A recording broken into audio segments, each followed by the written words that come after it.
پیشاب کے بعد گندا پانی نکلتا ہے، منی، مزی، ودی میں کیا فرق ہے؟ دیکھیں، منی، مزی اور ودی یہ تین الفاظ استعمال ہوتے ہیں۔ مزی اس پانی کو کہا جاتا ہے جو انسان پر جب بیوی کے ساتھ کوئی اس طرح کی ہم بستری کی باتیں کر رہا ہو، جیسے میاں بیوی کے آپس میں جو باتیں ان کی ہوتی ہیں وہ باتیں کر رہا ہو، کوئی اس طرح کی فحش ویڈیو وہ دیکھ رہا ہو، کوئی اس طرح کی باتیں کر رہا ہو، اس طرح کے خیالات اس کو آ رہے ہوں، اس وقت جب وہ پانی خارج ہو رہا ہوتا ہے نا، اس طرح کے خیالات کے وقت، بیوی کے ساتھ ہم بستری سے پہلے بات چیت کرتے وقت، اس حالت میں جو پانی خارج ہوتا ہے اس کو مزی کہتے ہیں۔ اور ودی اس پانی کو کہا جاتا ہے جو عموماً بعض اوقات ہوتا ہے کہ انسان پیشاب کرتا ہے، پیشاب کرنے کے بعد کچھ اس طرح کے قطرے، ایسے چکنا سا پانی شرمگاہ سے، پیشاب کی جگہ سے نکلتا ہے، گاڑھا سا، تو وہ جو پیشاب کے بعد کچھ قطرے نکلتے ہیں اس کو ودی کہا جاتا ہے۔ اور جو منی ہے یہ وہ سفید گاڑھا پانی کے اس کو کہا جاتا ہے جو جب انسان کی شہوت عروج پر پہنچتی ہے، اور شہوت عروج پر پہنچنے کے بعد ایک دم اچھل کر اور ایک دم، جس کو عربی میں دفق فقہا کہتے ہیں کہ دفق کے ساتھ کود کر، اچھل کر جو پانی نکلتا ہے، اور اس پانی کے نکلنے کے بعد انسان کی شہوت ختم ہو جاتی ہے،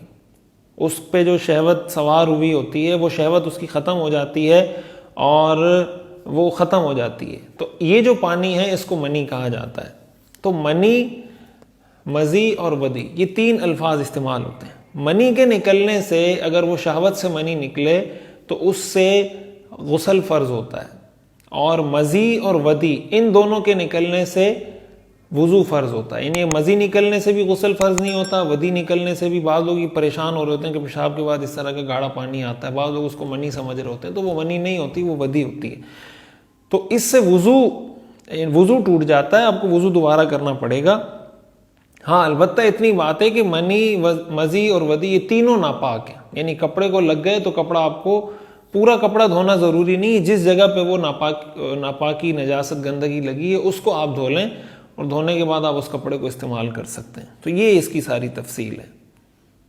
مفتی صاحب، میرا سوال یہ ہے کہ اگر پیشاب کا قطرہ یا مزی شلوار کی طرف لگ جائے تو کیا کپڑا ناپاک ہوگا یا نہیں؟ اگر ناپاک ہوگا تو کیا صرف اتنا ہی دھونا ضروری ہے یا پوری شلوار دھونی پڑے گی؟ میرا دوسرا سوال، جسم یا کپڑے پر کتنی ناپاکی لگنے پر دھونا لازمی ہوتا ہے؟ براہ مہربانی رہنمائی فرمائیں۔ دیکھیں، پیشاب کا قطرہ مزی شلوار کی طرف لگ جائے تو پورا کپڑا ناپاک اس سینس میں ہوگا کہ وہ جگہ دھو لیں تو پاک ہو جائے گا، یعنی پوری شلوار یا پورا کپڑا آپ کو نہیں دھونا پڑے گا، صرف وہ مخصوص جگہ جہاں نجاست، گندگی لگی ہے وہ دھو لیں۔ اور یہ جو آپ نے پوچھا ہے کہ جسم یا کپڑے پر کتنی ناپاکی لگنے پر دھونا لازم ہوگا، اس میں دو طرح کی گندگی ہیں، دو طرح کی نجاستیں، ایک کو نجاست غلیظہ کہا جاتا ہے، ایک کو نجاست خفیفہ کہا جاتا ہے۔ اب جیسے پیشاب ہے، مزی ہے، پاخانہ ہے، وغیرہ وغیرہ، یہ سارے نجاست غلیظہ ہیں۔ نجاست غلیظہ کی جو مقدار ہے وہ 1 درہم، 1 درہم کا مطلب آپ کے ہاتھ کا جو کے اندر جو گہرائی جتنی جگہ میں، یعنی آپ سکہ رکھیں ایک گولائی میں، آپ پانی رکھیں تو پانی اس میں ٹھہر جائے، گرے نہیں، اتنی جو گولائی کا حصہ ہے اس کے بقدر،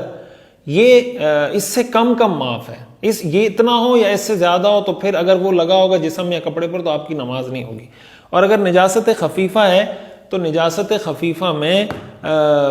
1/4، یعنی جس عضو پہ لگا ہوا ہے، مثال کے طور پر ہاتھ پہ کوئی نجاست لگی ہوئی ہے تو ہاتھ کو اگر آپ 4 حصوں میں کر دیں تو 1/4 سے کم ہے تو معاف ہے، اگر 1/4 یا اس سے زیادہ ہے تو پھر وہ آپ کی نماز نہیں ہوگی۔